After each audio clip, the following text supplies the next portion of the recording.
Assalamualaikum warahmatullahi wabarakatuh. Apa kabar semua murid-muridku? Semoga kalian sehat dan selalu diberi rahmat oleh Allah Subhanahu wa Ta'ala.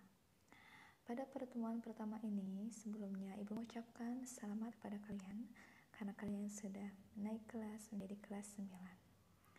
Nah, meskipun kita dalam keadaan pandemi atau COVID-19 dan tetap jaga kesehatan. Oke? Nah, untuk materi pertemuan pertama ini, kalian akan belajar tentang membandingkan antara peristiwa dan dinamika yang terjadi di masyarakat dengan praktik ideal Pancasila sebagai dasar negara dan pandangan hidup bangsa.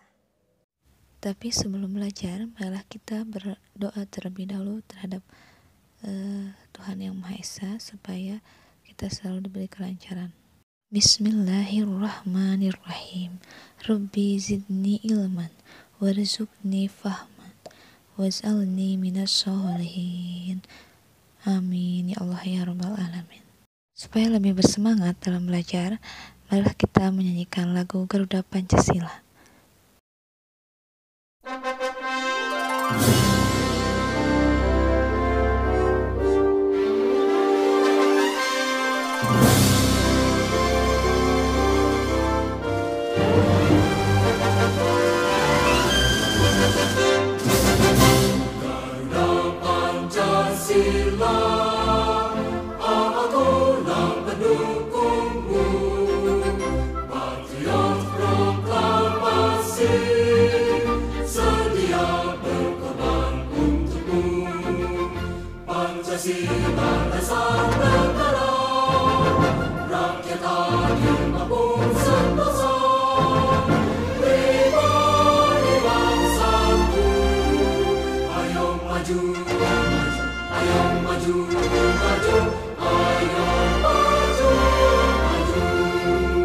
Penerapan Pancasila dari masa ke masa, yaitu satu, masa awal kemerdekaan pada tahun 1945 sampai 1959. Pada periode ini, penerapan Pancasila sebagai negara banyak mengalami masalah, terutama banyak terjadi upaya-upaya untuk merubah atau menggantikan ideologi Pancasila sebagai dasar negara, dan juga penyimpangan terhadap nilai-nilai Pancasila.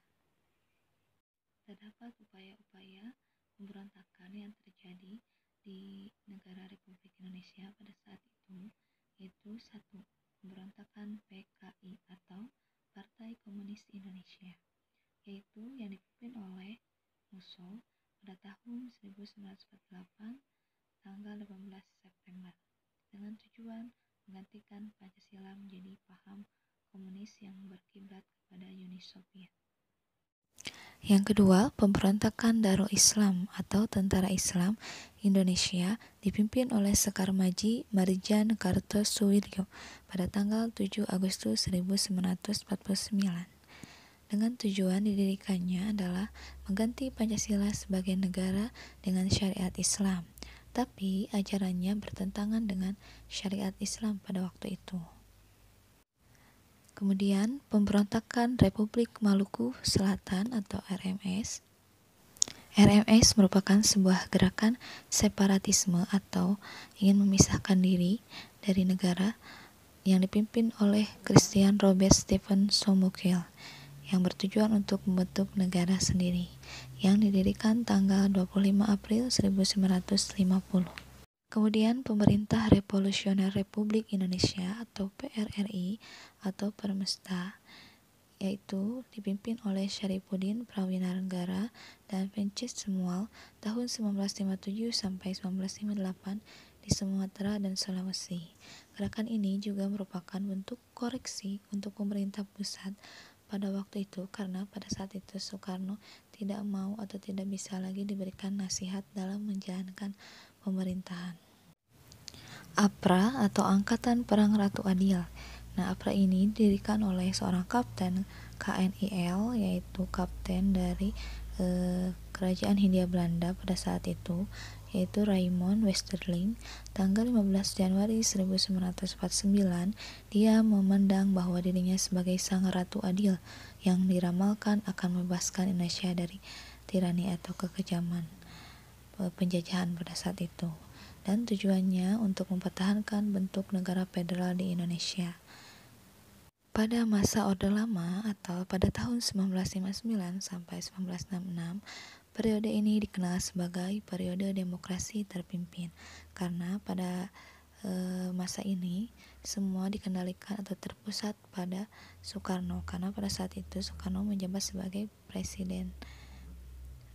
Dan dengan adanya demokrasi terpimpin, sebuah sistem demokrasi ini, segala keputusan dan pemikiran di dalamnya itu semua tergantung kepada pemimpin.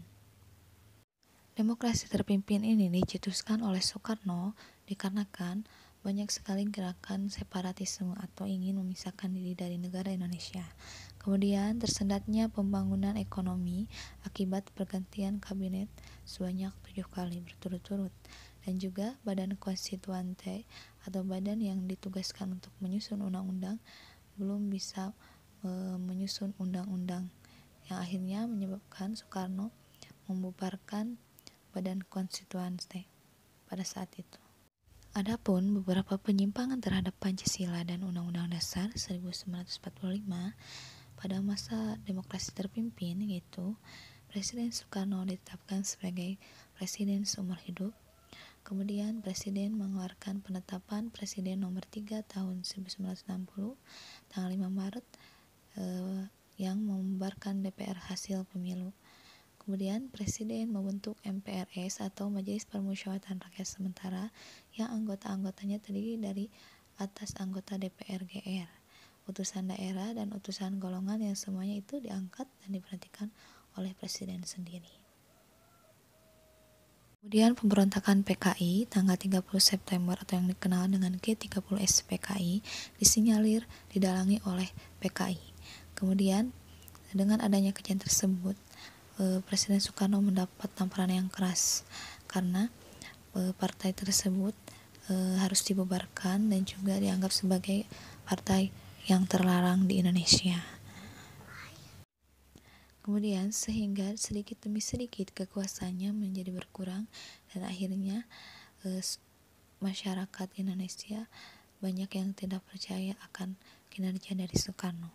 Pada saat itu Soekarno pun lengser dari jabatannya dan diberikan mandatnya kepada Soeharto, maka dikenallah sebagai Orde Baru.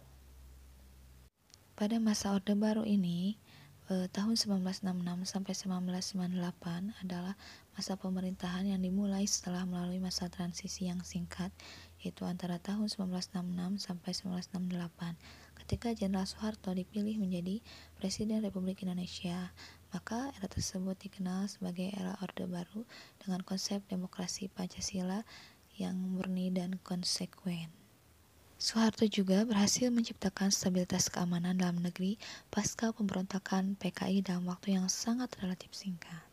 Kemudian beliau juga merencanakan pembangunan nasional yang dapat dilaksanakan secara bertahap dan berkesinambungan melalui rencana pembangunan 5 tahun atau disebut dengan Repelita, dan juga program pembangunan yang tertuang dalam garis-garis besar haluan negara.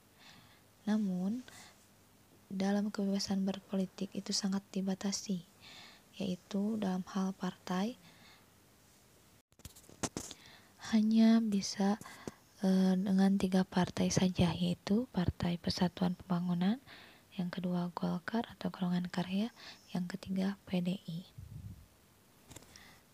Pada masa Orde Baru, Presiden menjabat pada tahun 1998, yaitu pada masa Orde Baru ini menjalankan pemerintahannya selama 32 tahun lamanya. Nah, dalam masa pemerintahan Presiden Soeharto ini banyak masyarakat, kemudian para aktivis mahasiswa banyak yang melakukan demo besar-besaran yang pada saat itu mengakibatkan stabilitas politik menjadi kacau. Kemudian banyak sekali para pejabat-pejabat negara yang melakukan korupsi, sehingga pada saat itu terjadi kekacauan yang sangat besar yang mengakibatkan Presiden Soeharto pun lengser dari jabatannya dan diganti mandatnya oleh B.J. Habibie pada saat itu. Dan pada saat itu mulailah disebut dengan masa reformasi sampai sekarang. Nah, dengan adanya reformasi pada saat itu diharapkan negara Indonesia itu bisa bebas mengemukakan pendapat dan adanya demokrasi di Indonesia.